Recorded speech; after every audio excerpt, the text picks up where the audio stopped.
but let's talk to Tom. Tom, you're live with Eric and V. What would you like to talk about today? Hi, Eric and V. Thanks for having me on. And to talk today about evidence for the resurrection of Jesus and the attitudes that I guess the Bible authors had about what happened. So I'm a questioning theist. I was raised that way, and I do get a lot out of asking questions. This is my first time calling on Talk Heathen, but a couple months ago I called the Atheist Experience for the first time, and that was a great experience. So awesome. I thought it would be neat to ask you guys, so, like, first of all, like, in a broad sense, what do you think of like the Bible and the accounts of the resurrection? Are they historic? Are they like legends? So we can get started with that. I'd appreciate that. What do you guys think? Yeah, good question. So for me, I think that the Bible as a whole is a book that is a very valuable piece of history, not because it's all historically accurate, but because it is old and it is a founding text for a lot of what we consider to be modern society. So yes, as a book, I'm not going to dismiss its impact or the value of knowing about it. I think that there is a lot of poetry in there that's really beautiful at times. You know, Proverbs is cool sometimes. And then we get into the myths of the great kings of Israel, right? And we get into the myths of Jesus. And then we get into Revelation, which is, depending on your interpretation, a acid trip or a veiled rant against the Roman Empire or whatever you want to consider that. So I think that it's a useful book to talk about and to know at least basically what is in it.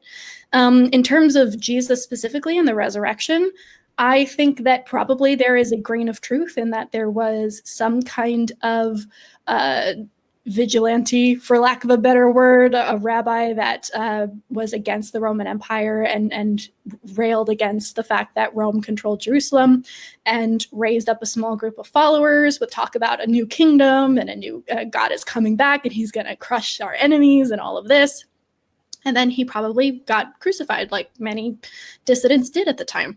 And if you look at the book of Mark, which is one of the oldest versions of the gospel, that's kind of where the story ends, right? We don't get a resurrection story there. And then as we see the gospels start popping up later and later and later, we see the myth kind of grow and grow and grow. So first it's just Jesus died, here's his sayings, and this is Mark. And then we've got, Matthew and Luke where he raises from the dead. And then we've got John, where it becomes even more blown up into these epic proportions. And then we've got gospels that aren't in the Bible that were written after that, where it becomes even more far-fetched and giant ethereal crosses come down from the sky during the resurrection and walk around, which is strange to imagine. So for me, I think that there's probably a grain of truth there, and I'm willing to grant that. But as far as the resurrection, I think that's probably part of an ever-growing myth around the character of Jesus. Yeah. Got it. Yeah, you said a lot. I agree with what you said about the value of the scriptures and how much influence it's had. And yes, I question too how much of it is legend and how much is honestly what the people believed back then and why. And so I'm trying, I've listened to people like N.T. Wright. I don't know if you've heard him. He's like a New Testament scholar. And he has been arguing about how firmly the people did believe in a bodily resurrection back then. And I take it seriously. I don't know if it would be possible for a legend about that to form. And I don't know. I wonder how Christianity took off and why they didn't choose, one of his points was, why didn't they choose another Messiah for them after Jesus was crucified? Wouldn't it have made more sense for them to say, oh, maybe his brother's the Messiah? Or, so those are tough questions for me. And I take them seriously, but yet I don't. I'm still, I've always doubted. And I mean, just from an emotional point, I grew up believing that the Bible was all inerrant and all infallible. And so that was kind of the first reason why I started questioning, because I was getting hurt by that. And, just earlier this morning, I was listening to one of my old preachers who said, the word of God is always the right thing. And, it can be misused, but using that as the top authority. And so that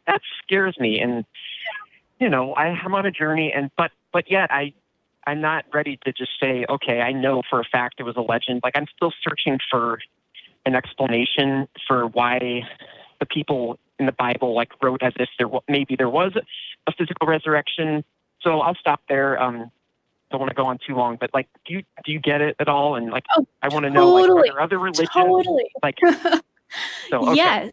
And I do want to clarify one thing before we move on, and I'll let Eric weigh in on his view of this as well. But there's a difference between, I don't know for sure that it was a legend. You know, that is the best conclusion that I can come to with the evidence that I have and the research that I've done.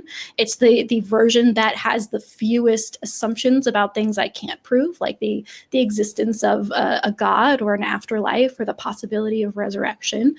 So that is the thing that makes the most sense to me based on what I've looked at. But you don't have to know that for sure before you can start moving away from that, right? Because that puts the burden of proof on proving that it was a legend, when in fact, the burden of proof should be on the people claiming that there are other things going on as well, right?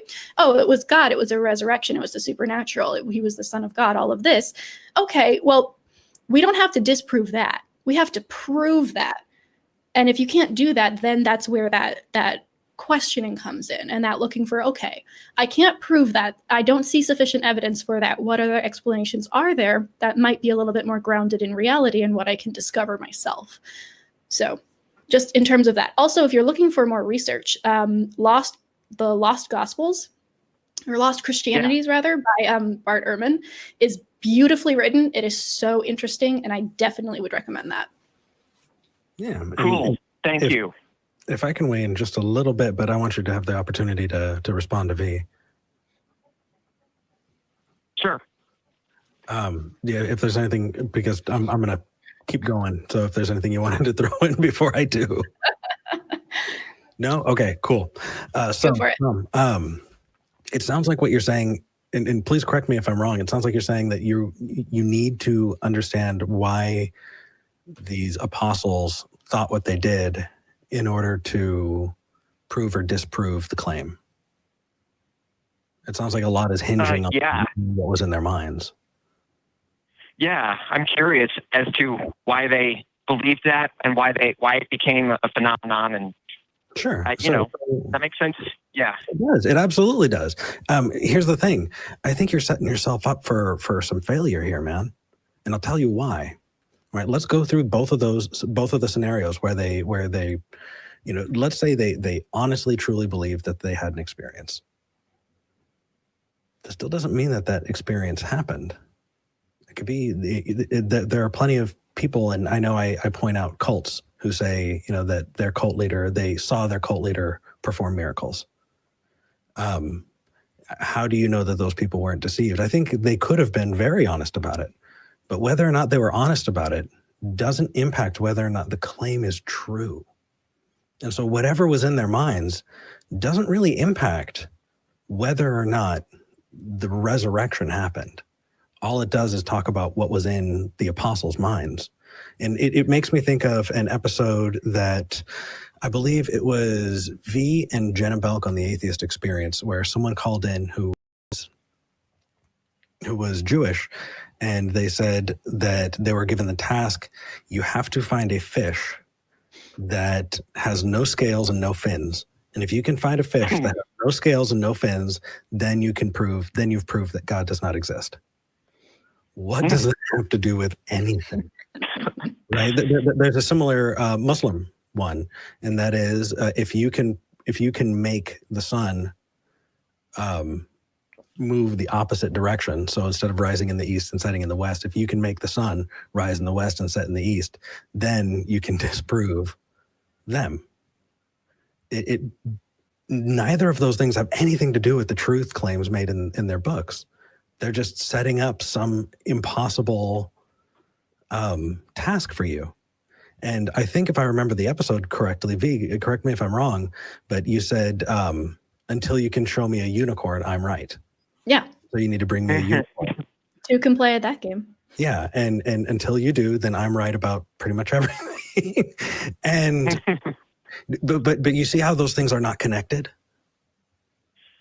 Yes, I do. And I have considered that, let's say that there was some miraculous resurrection. That doesn't even prove that Jesus is God per se.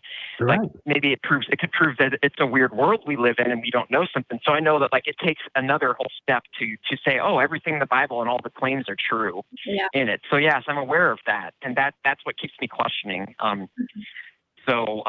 Anyways, I do still wonder about like why it caught on, if it was a dishonest or if it wasn't a significant experience that they had of Jesus, like, you know, like maybe it was a spiritual or like someone witnessed Jesus as angel instead of a physical resurrection. Like that's hard to and people like N.T. Wright say that the best explanation is a physical resurrection to fit how they were talking about it. And I don't know, I guess I don't mean to like belabor the point, but like that still, I don't know. Can I ask you, okay. Is that different from an ad populum argument? By the ad populum argument, let me explain it. I apologize. Let's talk Heathen for explaining this. I'm sorry. Ad populum is the idea that something's true because it's popular, right? All of the people believe it, and therefore it's most likely true. Or, you know, everyone jumped on that bandwagon, therefore. And so right. it becoming popular, its growing popularity, does that directly determine whether or not the claim is true? I don't think so. Not necessarily. No. Yeah. And so that might also be kind of a weird path to go on. I don't think that's going to get you where you think it's going to. The popularity doesn't matter. But yeah, right. What if? I mean, I could totally imagine a scenario where you have a people who are being who are under the thumb of the Romans, who are not liking it and finding a story that resonates with them and going along with it. There's power in narrative, and there's power in story. Yeah. And whether or not it's true, it can still unite people. I mean, and that alone should be one thing that should hopefully take you off of that course, because its popularity really, it has nothing to do with its truth. Yeah. Thanks. Yeah, that's good to be reminded of that. And I do take that seriously. And I don't think that because something is so popular, it's true. Like, I mean, Muslim is a fast growing religion, and I could say, well, look, it must be true or all true or something like that, or maybe a grain of truth in it, because look how many people believe it. But then it's like it conflicts with another really popular religion. And I don't want to, just lay all of my hope on, it's popular. That's not what, that's not where I want it to end up. So anyway. Tom, you're asking the right questions. You're asking all the right questions. I'm actually very excited for you. You need to start a blog or something. I would read that. Right? A series. That way we can see your journey as you go through it. Or you could just call back. We could check in. Call back. Yes. Thanks, guys.